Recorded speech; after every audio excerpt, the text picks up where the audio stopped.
Look, I've been shooting street photography now for about 7 years, and in that time period, I've seen photographers get chased. I've seen them, I had the cops called on them. I've even seen them, at some of the worst cases, have violence thrown their way.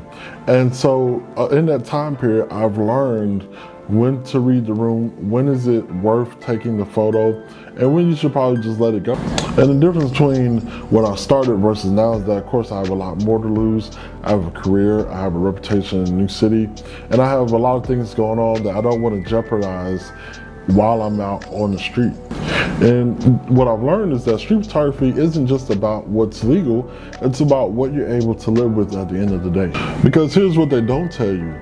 Something that's legal and something that's ethical are two different conversations.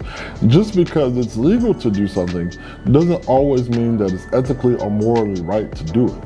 And so you have to know if you're building a real career in street photography or just as a photographer in general, or you don't want to be the reason why somebody's having a bad day, then in this video we're going to cover when to take the photo and when you probably should walk away from it. What's going on, guys and girls? Welcome back to the channel.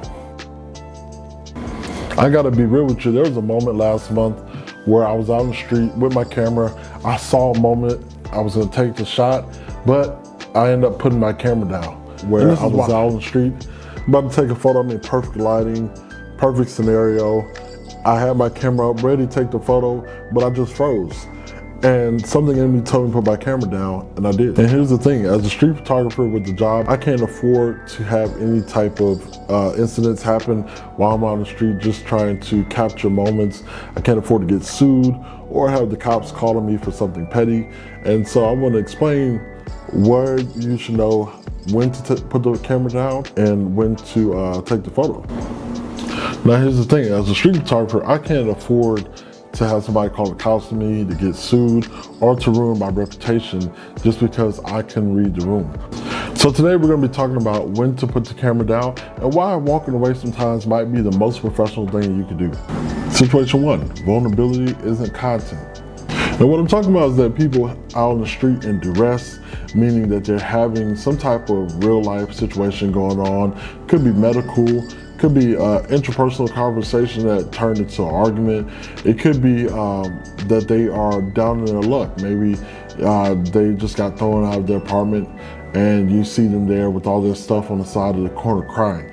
Those moments are real life moments, and they are not meant for your content. They're not meant to help boost your career, and it's probably best that you go ahead and avoid photographing those type of interactions. Sometimes I see people posting these moments and say, oh, real street, this is real raw. You know, those moments, you wouldn't want somebody to catch you at your lowest, right when you had a very stressful situation.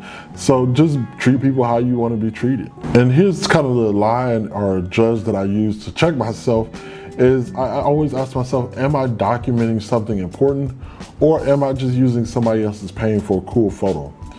Peter F., and I can't really pronounce his last name, so I apologize, says that these moments where people choose to capture somebody else's pain for their own benefit is what's known as social porn. And the more that you capture those moments, the more desensitized that you become to them, and the less humane you become.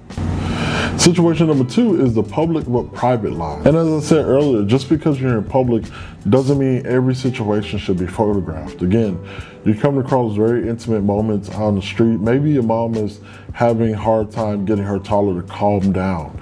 Maybe a couple's having a very private conversation in a corner somewhere off from where everybody else is. Maybe you find somebody down in their luck that just got the worst news of their lifetime.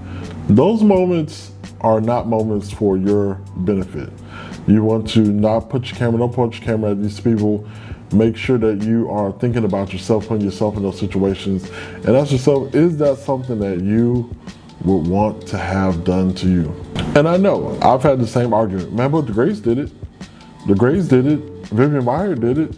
You know, Gordon Parks did it. You know, all these great people, they did. That's how they got on. Yes, but they also did it in a time where there was film, where you only had 36 exposures, and where a lot of these photos can reach millions and millions of people, thus ruining somebody's life. They didn't have the internet's forever, and so they didn't have to battle a very longevity type of embarrassing moment for somebody else. And a lot of photos didn't even see the light of day when they were alive. So at that point too, you have to understand that it's a different time period, different rules for how we approach street photography, and we got to change with the times. Situation 3 is the gut check. And this one's hard to define because it's what your gut tells you when to take a photo. And I've had moments where everything was fine, it was great lighting, it wasn't an embarrassing moment for the subjects, but something in me said, hey, this is not the time to take the photo. Something in me just said, you know what, let's pass on this moment, and I did. And that's what this is about. There are gonna be moments when you're out on the street, when you're primed and ready to take a photo, and where you look at the subject or you think about yourself and you say, you know what, I'm gonna pass on this one. And you just listen to your gut. Make sure that you listen to your heart so that you can live with the type of photos that you've taken and you don't feel bad about the photo, or you don't just let it rot on a hard drive because you can't stand to look at it, because you know you took the photo in a very bad moment. And through all this, I want to tell you all about a time that these lessons really cemented for me. I was back in Atlanta. I had just got off of work. I went down to Midtown Atlanta near the Beltline, and I saw an elderly woman on a bench in between pods in some of the restaurants, sitting to herself and crying. Now, of course, I knew that this was a very, private moment, and how vulnerable you had to be to cry in public.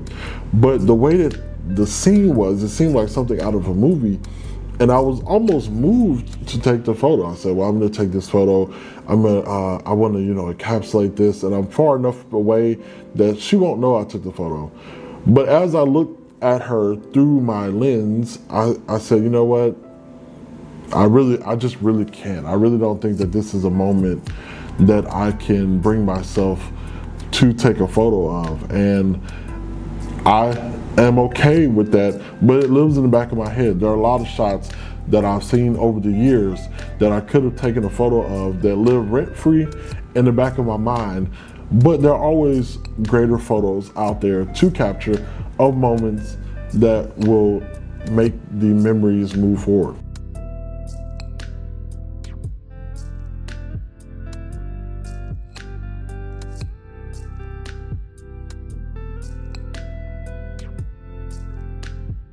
So here's what I want you all to do next time you're out on the street shooting. I want you to ask yourself, what does this photo add? Am I documenting or am I taking? And if you can't decide within a moment, then I want you to default to just putting the camera down. The streets will still be there tomorrow, but your reputation might not be. I would love to hear down in the comments about a time where you guys had to pass on a moment where you had to put the camera down and let the moment pass. I would love to hear those stories down there in the comments. Can help a photographer on their street photography journey. Make sure you guys like, comment, subscribe, do all the things that matter. We're on our road to 1,000 subscribers. I want to thank everybody for their most recent support. As I always say, photographers helping photographers grow. Iron sharpens iron, and like always, man, I'm gonna see y'all on the next one, baby. Peace.